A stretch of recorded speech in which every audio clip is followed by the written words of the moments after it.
Okay, hi, this is a video just trying to work out how we can solve this problem where we've got to determine the constants a and b for which there are infinitely many solutions to the simultaneous equations. Now, these simultaneous equations represent three planes, yeah? Best way of thinking about how we get infinitely many solutions, well, first point I'm going to just very quickly make is if you've got sine x equals a half and you don't restrict the domain of x, then you actually get infinitely many solutions, don't you? Because you get x is pi over 6 when you do inverse sine of a half on your calc, but then you do pi minus because your teacher told you to, and you get 5 pi over 6, and you'll find that also solves that equation. And then you can actually keep adding 2 pi's, and that's just because the sine x graph goes on forever. Yeah, so it's possible to have infinitely many solutions. Now, does that mean anything is a solution? Definitely not. It doesn't mean that anything is a solution. It just means that there are infinitely many. Yeah, so you can have an infinite solution set without every single thing being a solution. Yeah, you've just got an infinite set of solutions, and I've tried to express the infinite solution set here for this particular problem. But let's not dwell too much on that. The key thing is we can have infinitely many solutions without everything being a solution. Now, we're told we want to find a constants a and b for which there are infinitely many solutions to this. Yeah. So my thinking here is, well, firstly, when you solve these kinds of problems, there's only two ways you can get infinitely many solutions from three planes in 3D. It's either because your planes all meet in what is called a sheaf, and this is the only interesting version. Yeah.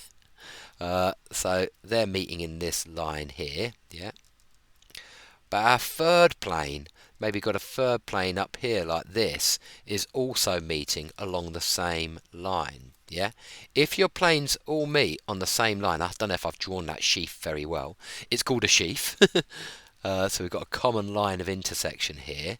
And I'm going to draw this. I'll draw this on GeoGebra at the end, and you can see what this looks like. But you get a common line, which is where the three planes intersect. Now, the reason why that gives you infinitely many solutions is because on a line there's infinitely many points. Yeah, and that's why we get infinitely many solutions there. The only other way we could do it is if all three planes were exactly the same kind of plane.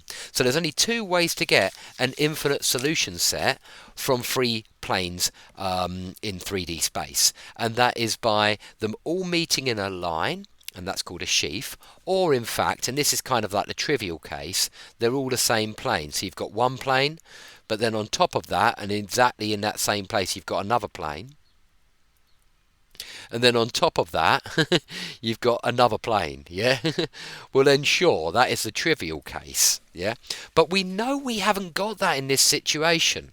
And the reason is, this plane doesn't have exactly the same coefficients and number on the end as this plane. Yeah, these planes are not parallel, are they? Because they have different coefficients, they've got different normals, and hence we know straight away we are not dealing with that case, we are dealing with this case. It must be a sheaf. It must be a sheaf. There's only two types of infinitely many solutions. And you can see that if you turn to page 118 of the Corpia 1 textbook, it talks about when you get infinitely many solutions or no solutions, and when it's inconsistent. Okay, so we know we're not dealing with that. We know we must be dealing with a sheaf. Now, what happens when you're dealing with a sheaf? Now, this is different to the way Solution Bank solves this. I don't particularly like the way Solution Bank solves this because I prefer my approach. Now, if we look, our A's and B's are all down here. So let's just take these two first planes here, and let's eliminate the letter X from the second one. Well, from both equations, sorry. We'll keep the first one the same, and we'll double the second one.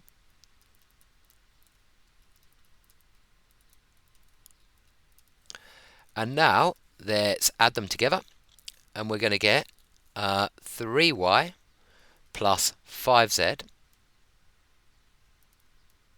minus 2x plus 2y plus 4z is 14. I was just checking I've done it all right. Equals 20. Okay, right, that's interesting. We get 3y plus 5z equals 20. That's lovely. Let me just check that have I copied down these equations correctly? No, I haven't. Right, okay. I've just realised I'm doing a different question from what you suggested, Daniela. Let me just check in my textbook. I've got a textbook right here. So lesson number 1 in these questions is copy down the question correctly. This would also explain why my last video went wrong and I had a problem. So that should be a 3. Apologies, I've copied down the question incorrectly, but I spotted it in the end, so that's the main thing. But yeah, God, I'm terrible at that, you know, and that just loses you so many marks in the exam if you copy down the question incorrectly, so don't do it. But yeah, I'm a complete hypocrite. Okay, so I copied down the question incorrectly, that should be a 3, and now we're good. Yeah, so I've doubled all of those, and I'm just getting rid of x. Now, what does this tell me? This tells me that 5y plus 5z is 20, or y plus z is 4. Yeah? Now, what is that telling me? That's telling me that where these 3 planes intersect, the y-coordinate plus the z-coordinate is definitely equal to 4. That's what that's telling me. Or actually, it's telling me where these 2 planes at the start intersect, the y-coordinate plus the z-coordinate definitely equals 4. Now, you could find loads of other points for the plane of intersection because you've got free choice here. If you let y equal 1, yeah, then you'll find z equals 3. Yeah, and if you plug it back into the first one or the second one, if y is 1 there you get 3, if z is 3 you get 3, you get 6, and so x is 0, yeah? Now, hopefully, that works in the second one as well. 1 plus 2 times 3 is 7, yeah. So we can see, you know, there's one point which is definitely on our line which forms a sheath. Yeah. Here's another point. I could easily say y is 4. Well, in that case, z is 0. And if y is 4, we're going to get 12 here. I think we're going to get x is minus 3 there, on judging from the top one. Does it work in this one? 3 plus 4 is 7. That's 0. Yep, see, it works, yeah? And by the way, if you've ever got to find the equation of the line where 3 planes intersect, this is how I would do it, yeah? Look at that. I've already got 2 points which lie on my line. Brilliant. I could easily find the equation of the line where the 3 planes intersect. And that is also, by the way, how you find the equation of the line where 2 planes intersect. You've got free choice. Anyway, that's not what we were asked to do. Now, the reason why I've done that first, and this is where I very much differ from Solution Bank in my approach, is because I now know that basically this third line should have exactly the same equation popping out if I try and eliminate x, yeah? That's what I know. It should agree with that first result. So what I'm going to do now to find the values of a and b is I'm going to times, if I call this one capital A, capital B and capital C, I'm going to use b and c now, but I could equally have used a and c. I'm going to use b and c because it's easier to scroll down. Let's times b by a, so I get minus ax plus ay plus 2az equals 7a, yeah? And now I'm just going to write c down normally, ax plus y plus 4z equals b, yeah? Okay, I'm going to add these two together. So I get y times a plus 1 plus z times 4 plus 2a equals 7a plus b, yeah? And now what I want to do, this, now I've eliminated the x's, should be exactly the same as that in a sense, yeah? And if you notice about that, the y coefficient and the z coefficient are identical. So I can say that a plus 1 equals 4 plus 2a.